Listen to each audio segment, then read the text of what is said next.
نہ جانے کتنے شکوک شبہات سوالات ہوتے ہیں. ان میں سے ایک سوال یہ بھی ہے کہ آخر آپ کہتے ہیں کہ ہیں اور پردہ غیب میں ہیں، تو ایسے ہونے سے فائدہ کیا ہے؟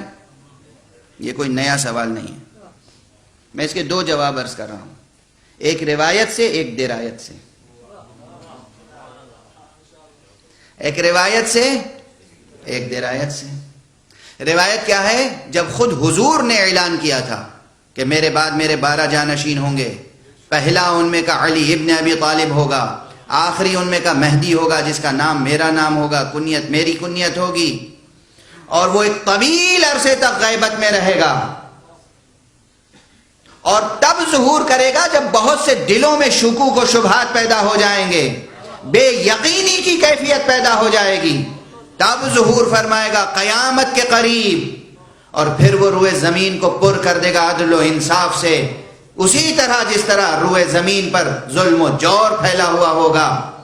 پوچھنے والوں نے فوراً اٹھ کے پوچھا یا رسول اللہ اتنی طویل غیبت میں فائدہ کیا ہوگا؟ حضور کی حدیث ہے اس لیے نقل کر رہا ہوں. حضور نے فوراً بتایا، سمجھایا ایک محسوس مثال دے کر، کہا کبھی تم نے دیکھا ہے کہ سورج نکلا ہوا ہوتا ہے اور اس کے آگے بادل ہوتا ہے؟ سورج کے آگے ابر ہوتا ہے، بادل ہوتا ہے. سورج ابر کے پیچھے چھپا ہوا ہوتا ہے، اس کے باوجود اس کا فیض زمین تک پہنچتا ہے یا نہیں پہنچتا؟ جو دانے بوتے ہو زمین میں، جو کھیتی کرتے ہو، اسے سورج کی حرارت اور روشنی پہنچتی ہے یا نہیں پہنچتی ہے؟ حالانکہ سورج بادل کے پیچھے ہوتا ہے. اور ہمارے یہاں حضور نے یہ جواب دیا، اور یہ جواب ہمیشہ کے لیے کافی ہے. اب میں ایک درایت کی مثال دے رہا ہوں اسی حدیث کی وضاحت کے لیے. جبر تاریخ کے بہت قائل ہیں لوگ، جبر تاریخ کے بہت قائل ہیں، اور خاص طور سے مارکسزم. اگرچہ مارکسزم کی حکومت ختم ہو چکی، مگر پھر بھی ابھی بھی اس کے بہت نام لیوا موجود ہیں، اس کی وکالت کرتے ہیں. کہتے ہیں جیسا ماحول ہوتا ہے ویسا ہی انسان ہوتا ہے. توجہ ہے، میں ایک جملہ کہہ رہا ہوں. قرآن مجید میں ایک آیت ہے سورہ مبارکہ قصص میں، یہ بھی یاد رکھیے گا. میں نے کہا سورہ قدر امام عصر سے تعلق رکھتا ہے، سورہ کوثر بھی امام عصر کے وجود پہ دلالت کرتا ہے، سورہ ملک میں نے کہا قصیدہ امام مہدی ہے، سورہ قصص وہ بھی قصیدہ امام مہدی ہے.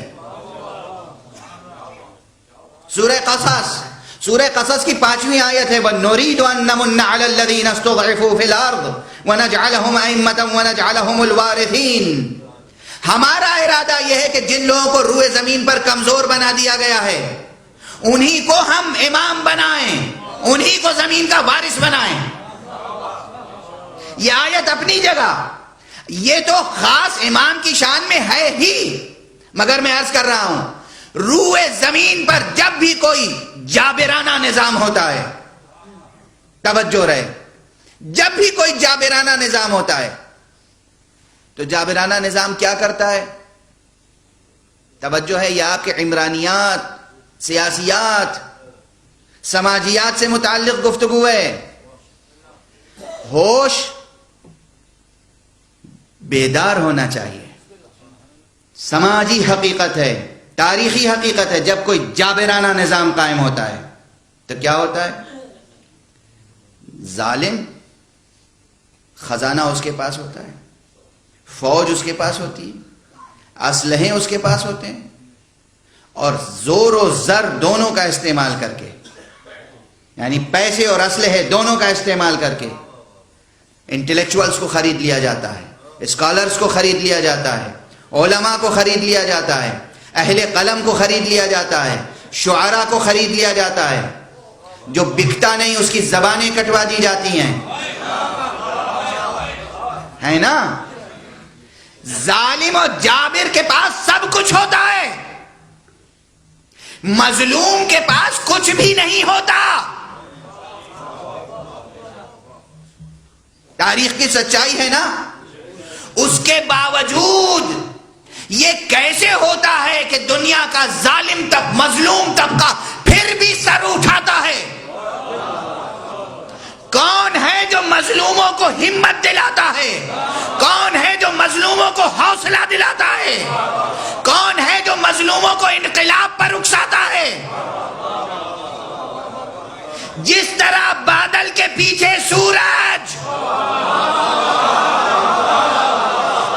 خاک میں پوشیدہ ذروں کو پکاتا ہے، پروان چڑھاتا ہے، اسی طرح پردہ غیب میں بیٹھ کر ولی عصر مظلوموں کی حمایت کرتا ہے۔